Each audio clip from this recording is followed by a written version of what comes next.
you know, that our happiness will come from the quality of action that we perform.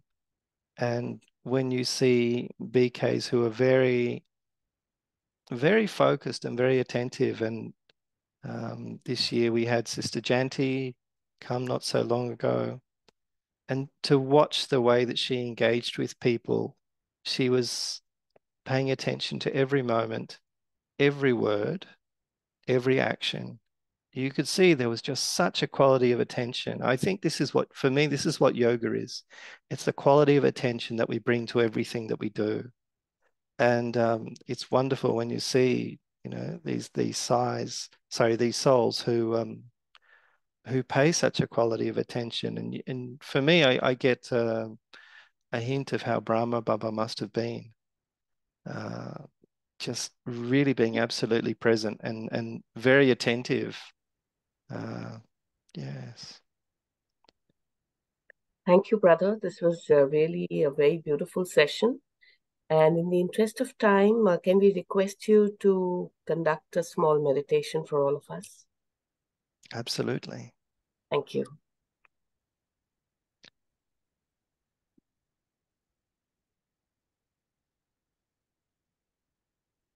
So becoming present and withdrawing all the threads of my attention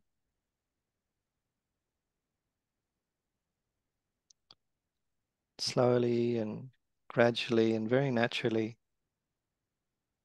just withdrawing these threads and coming back to my absolute essence, that I am a pure being, of conscious energy.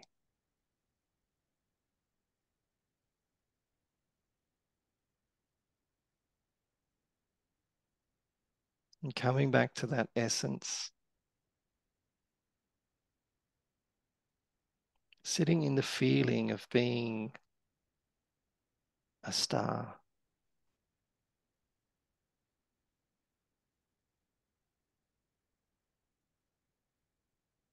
And through the connection of my mind,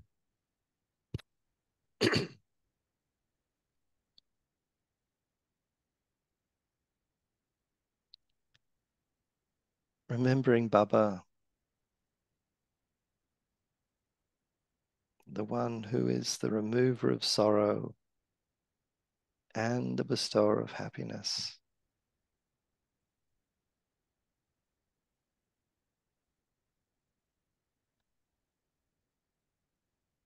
The one who helps us forget the shadows and identify with pure, original radiance of who I am.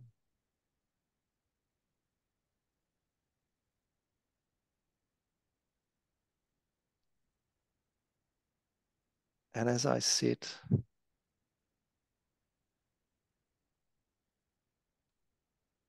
and feed this thought, feed this experience with my attention,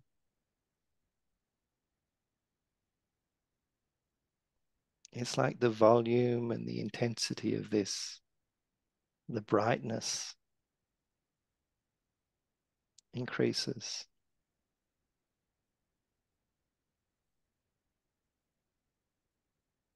My thinking slows and I shine.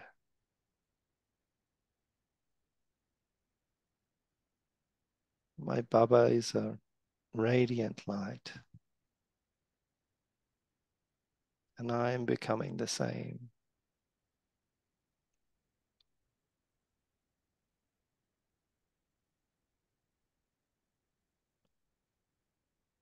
Let me dwell in my purity.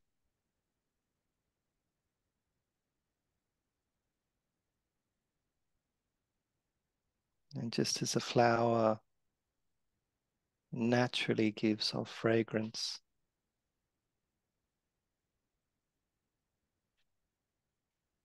I radiate I radiate.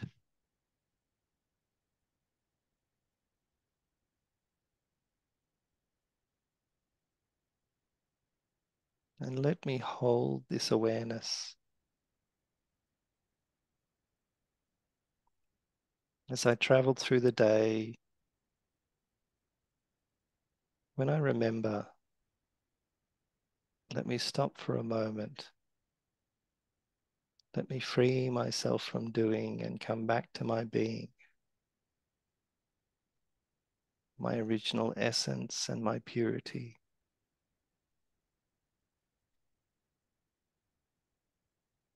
And let me observe my actions, the quality of my actions.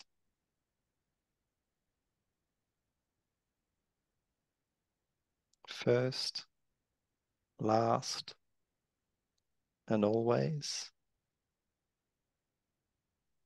I am a pure, powerful, radiant, and peaceful soul. Om Shanti.